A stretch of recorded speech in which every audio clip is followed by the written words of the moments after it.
chào các bạn, như thường lệ rất vui khi được gặp các bạn trong video ngày hôm nay. Ở video trước Trúc có chia sẻ với mọi người những hành động cũng như là những cái cảm xúc của con gái tụi mình mỗi khi mà ngày đèn đỏ đến. Thì trong video hôm nay Trúc cũng sẽ chia sẻ tiếp những cái kinh nghiệm, những cái tips mà Trúc dùng để đối phó cũng như là để sống sót được trong những ngày kinh khủng đó. Thì những biện pháp mà Trúc sắp nói sau đây đó là những cái kinh nghiệm mà Trúc tự rút ra từ bản thân của mình cũng như là được người khác chỉ giáo, và Trúc tập hợp lại thành một cái video này để chia sẻ đến các bạn gái để các bạn có thể áp dụng được trong cái thời kỳ đèn đỏ kinh khủng của mình. Và Trúc hy vọng nó sẽ có ích. Bây giờ mời các bạn cùng theo dõi những cái tips sau đây của Trúc nhé.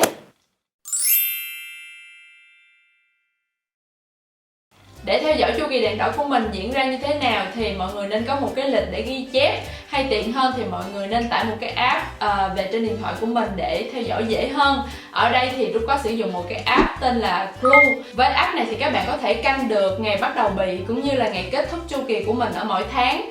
Và mỗi lần như vậy thì mình sẽ nhập thông tin về tình trạng sức khỏe và cảm xúc của mình vào trong app để theo dõi. Ví dụ tháng này các bạn bị ngày nào thì các bạn sẽ đánh dấu vào ngày đó, và các bạn xem coi là tình trạng cơ thể của mình, cảm xúc của mình nó như thế nào, có đau bụng hay không, có đau lưng hay không, tóc tai da dẻ mình như thế nào, rồi mình vui hay mình buồn, mình yêu đời hay là mình chán đời, mình dễ cáu gắt hay là mình dễ chịu đó, vân vân. Mọi người sẽ nhập tất cả những cái thông tin đó vào cái app này để từ đó mình có thể theo dõi được diễn biến tình trạng cơ thể của mình tháng này qua tháng nọ, để xem coi là cơ thể mình nó có gì bất thường hay không.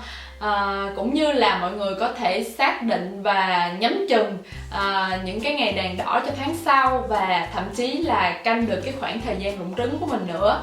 Đó thì Trúc thấy cái này nó rất là hay và nó rất là tiện lợi luôn. Mọi người nên thử tải một cái app như vậy về thử xem coi như thế nào nha.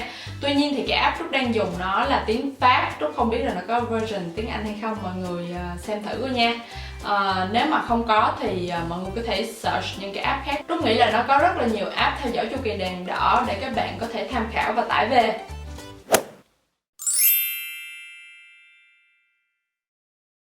Hiện nay thì trên thị trường có 3 loại Trúc tạm gọi là công cụ cho những ngày đèn đỏ đó nha. Thứ nhất đó là băng vệ sinh. Cái này thì tất cả mọi người đều biết cách sử dụng rồi ha. Thứ hai là tampon. Cái này là một loại băng vệ sinh có dạng ống dài, và khi sử dụng thì mọi người sẽ đặt vào trong cái cửa mình của mình. Cái này thì nên dành cho các bạn đã ấy rồi, phiêu lưu tình ái rồi. Và cuối cùng đó chính là khớp nguyệt sang. Cái này là được mọi người khuyên dùng nhiều nhất, tại vì nó bằng silicone á, mọi người thấy không, cái hình dáng của nó là dạng phễu, và khi mà bị á, thì máu sẽ được chứa ở trong đây. Sau đó thì mọi người sẽ, cái này nó dùng cũng giống như là tampon, có nghĩa là cũng đặt vào cái cửa mình của mình nha.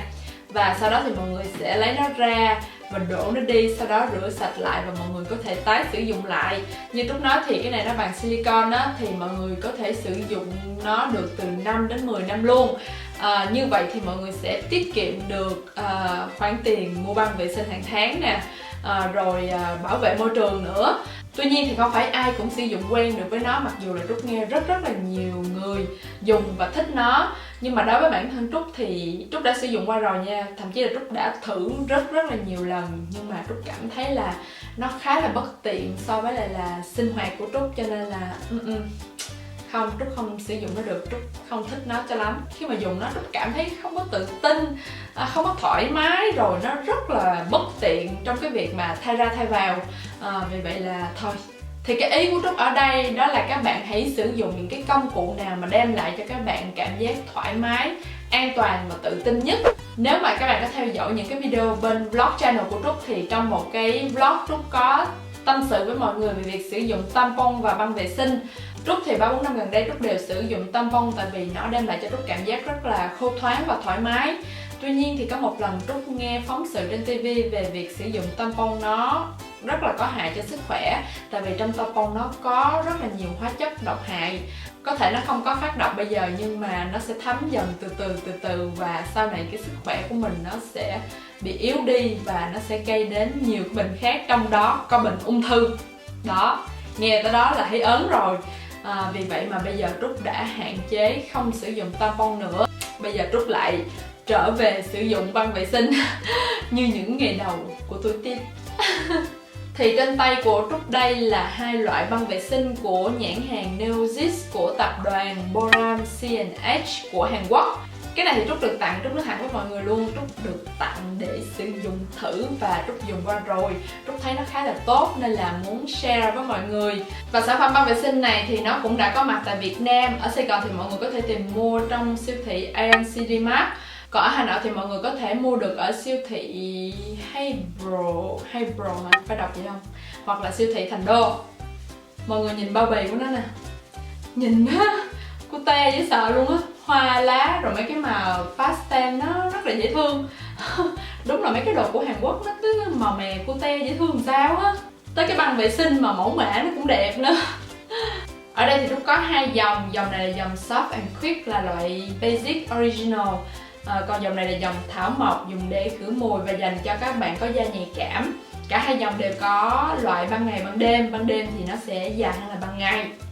Trúc đã sử dụng qua hết hai loại này rồi và Trúc thấy nó khá là tốt. Nó thấm khá nhanh và khô ráo. Chất liệu của nó bằng coton rất là mềm mại, dễ chịu và thông thoáng. Đặc biệt là cái loại thảo mộc này nè, nó rất là tốt trong việc khử mùi. Trúc không biết ở Việt Nam như thế nào nhưng mà ở bên đây nó có bán những cái loại băng vệ sinh mà nó có mùi rất là thơm. Lúc mà mình mở ra là cái mùi thơm đó nó xộc lên mũi mình rồi, nó rất là thơm luôn á.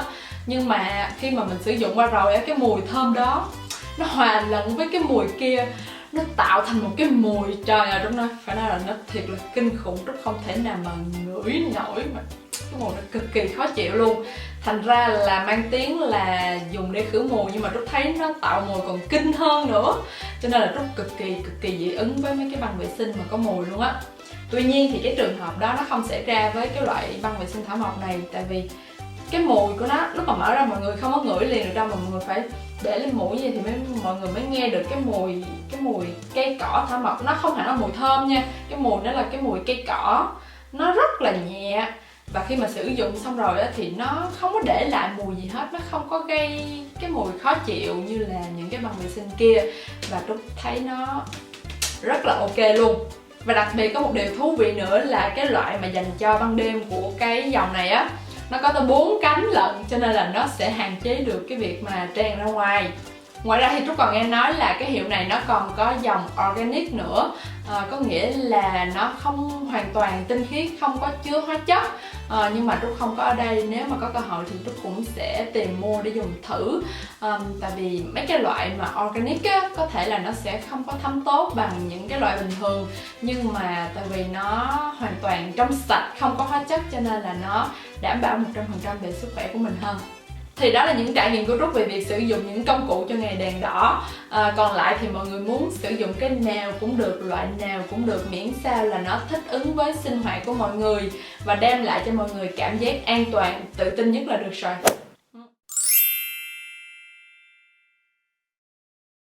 Kinh nguyệt, bản chất của nó không có dơ, nó cũng giống như là máu trong cơ thể của mình vậy đó. Nhưng mà chẳng qua là nó ra ở cái vùng hạ bộ, cho nên là nhiều người cứ nghĩ là nó dơ, nhưng mà thật sự không phải như vậy. Khi mà máu tiếp xúc với không khí bên ngoài thì nó sẽ tạo ra vi khuẩn và mùi hôi. Vì vậy mà mình phải vệ sinh kỹ vùng kính của mình. Đặc biệt là trong những ngày đèn đỏ thì mình còn phải vệ sinh vùng kính rất là nhiều lần trong ngày. Và mọi người đừng quên một điều rất là quan trọng, đó là phải thay băng vệ sinh mới sau mỗi 4-5 tiếng sử dụng, không được để quá lâu. Tuy nhiên thì hàng ngày mình phải đi làm hoặc là đi đến chỗ này chỗ kia, không phải lúc nào mình cũng có cơ hội hoặc là không gian để mà có thể vệ sinh em gái của mình được. Vậy thì mình phải làm thế nào? Thì mọi người hãy mua cái loại khăn giấy ướt đặc biệt dành cho vùng kính để mà bỏ vào giỏ xách hàng ngày trong cái chu kỳ mà mình bị á. Thì nhớ là đem theo mỗi ngày để có thể mà vệ sinh cho sạch. Loại khăn giấy ướt dành cho vùng kính thì ở bên đây Trúc thấy họ bán rất là nhiều, nhưng mà Trúc không biết là ở Việt Nam có hay không. Nếu mà mọi người không tìm mua được cái loại khăn giấy ướt đó thì mọi người hoàn toàn có thể sử dụng được cái loại khăn giấy ướt dành cho trẻ sơ sinh. Thậm chí là nó tốt và còn rẻ hơn nữa. Tại vì da của trẻ sơ sinh thì nó rất là nhạy cảm, và thậm chí là nó còn nhạy cảm hơn cái da vùng kính của mình nữa. Cho nên là trẻ sơ sinh dùng được thì em gái của mình cũng dùng được.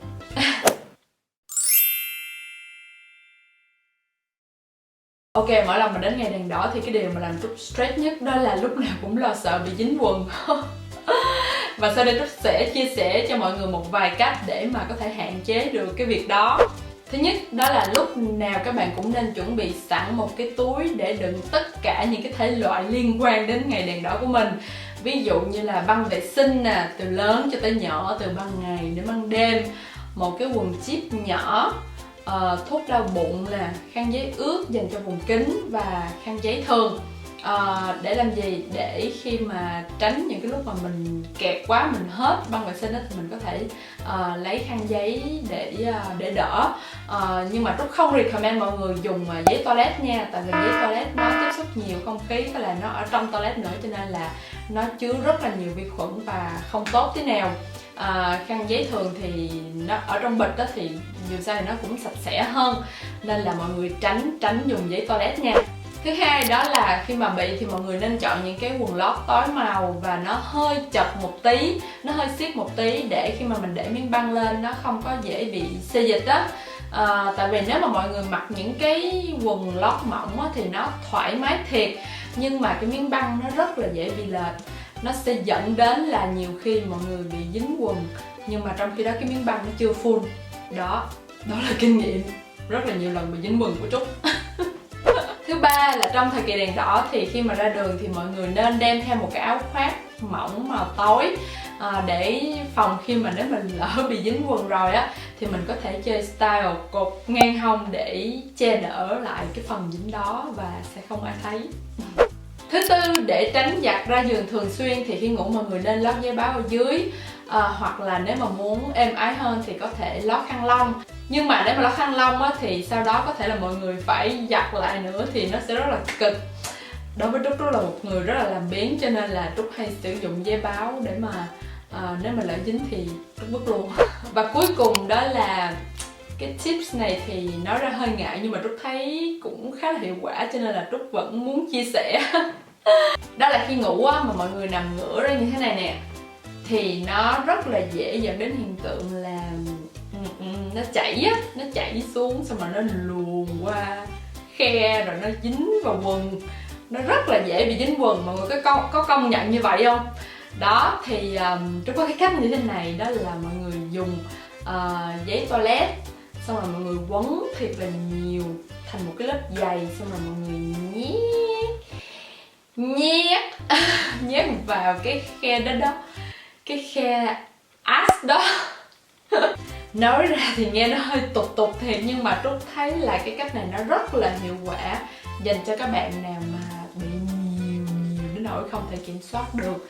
Thì dùng cái cách này thì nó sẽ hạn chế bị dính quần hoặc là dính ra hơn. Thì Trúc đã thử rồi, Trúc thấy nó hiệu quả nên Trúc chia sẻ vậy thôi. Mọi người có thể nghe và không nghe. Ok. Rồi lỡ như mà mình có bị dính quần hay là dính vào da gì đó thì khi mà giặt á, mọi người nên giặt bằng nước lạnh nha. Nhớ là phải giặt bằng nước lạnh, đừng có giặt bằng nước nóng, tại vì nước nóng nó sẽ làm máu nó dính vào vải nhiều hơn và nó sẽ khó ra hơn. Cái hiện tượng đau bụng thì nó không còn lạ gì đối với tụi mình trong những ngày đèn đỏ rồi, đúng không mọi người? Nhưng mà Trúc biết là có những bạn thì rất là khỏe hoàn toàn, không bị đau lưng đau bụng gì hết. Nhưng mà đối với Trúc thì Trúc là người rất là dễ bị đau bụng. Nhưng mà không phải lúc nào cũng đau nha. Trúc tùy á, có những thời kỳ á Trúc không có đau gì hết, nhưng mà có những lúc thì Trúc đau, Trúc rất là đau không thể chịu nổi luôn. Và những cái lúc đau như vậy thì Trúc có những cái cách sau đây để mà có thể hạn chế được cái nỗi đau đó. Cách thứ nhất đó là dùng túi chườm nước nóng để mà đè lên cái bụng của mình đó. Nếu mà các bạn không có túi chườm nước nóng thì các bạn có thể dùng cách này. Đó là mọi người đun nước lên và đổ vào một cái chai thủy tinh dày. Sau đó là mọi người lấy khăn quấn lại hoặc là lấy bao gói quấn lại, rồi mọi người ôm lên bụng như vậy đó. Nó cũng có thể thay thế cho cái túi chườm nước nóng, nhưng mà cái độ nóng thì nó sẽ không có giữ lâu bằng cái túi chườm nước nóng. Nhưng mà mình có thể làm đỡ vậy thôi cũng được. Cách thứ hai đó là mọi người có thể ngâm trong bồn nước nóng, thì người mình nó sẽ được thư giãn và bụng nó cũng sẽ đỡ đau hơn. Hoặc là nếu mà mọi người không có bồn tắm thì mọi người có thể dùng dòi sen và xịt lên cái bụng mình, nhưng mà xịt bằng nước nóng nha, để cái bụng mình nó dễ chịu hơn. Cuối cùng là mọi người hãy uống thiệt là nhiều nước. Nước là trị bá bệnh. Nói chứ uống nước để cho cơ thể mình nó thoải mái hơn, nó đào thải chất độc hơn và còn đẹp cho da nữa. Và mỗi tối thì nên uống một tách trà nóng, đặc biệt là trà hoa cúc. Cái đó nó cũng làm giảm đau bụng khá là nhiều.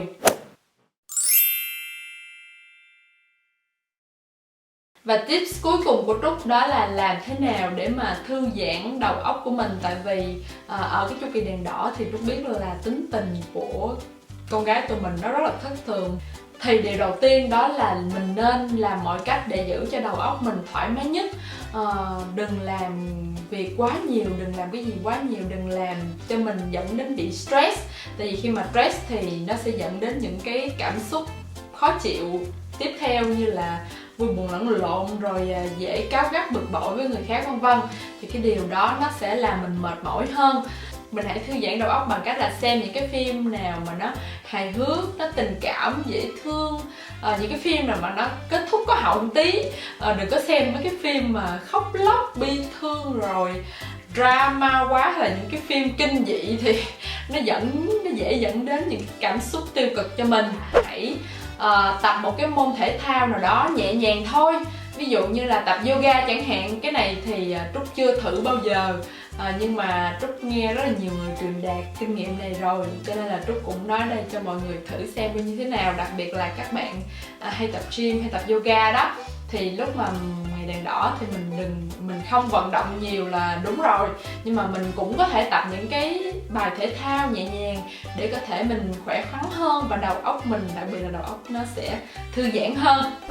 Ok, và video của Trúc đến đây là hết rồi. Cảm ơn mọi người rất là nhiều vì đã xem hết video này. Trúc hy vọng là những cái chia sẻ của Trúc nó sẽ có ích cho các bạn. Và nếu mà các bạn còn những cái tips hay ho nào khác mà có thể giúp tụi mình trải qua được những cái khó khăn trong cái chu kỳ kinh nguyệt này thì các bạn hãy comment ở phía dưới cho Trúc biết nữa nha. Cảm ơn mọi người rất là nhiều. Hãy cho Trúc một cái like nếu mà mọi người thích video này. Và nếu mà mọi người không thích thì hãy subscribe cho channel của Trúc. Thôi, mệt quá. Cảm ơn các bạn và tạm biệt. Hẹn gặp lại các bạn trong những video lần sau. Bye bye. Bisous.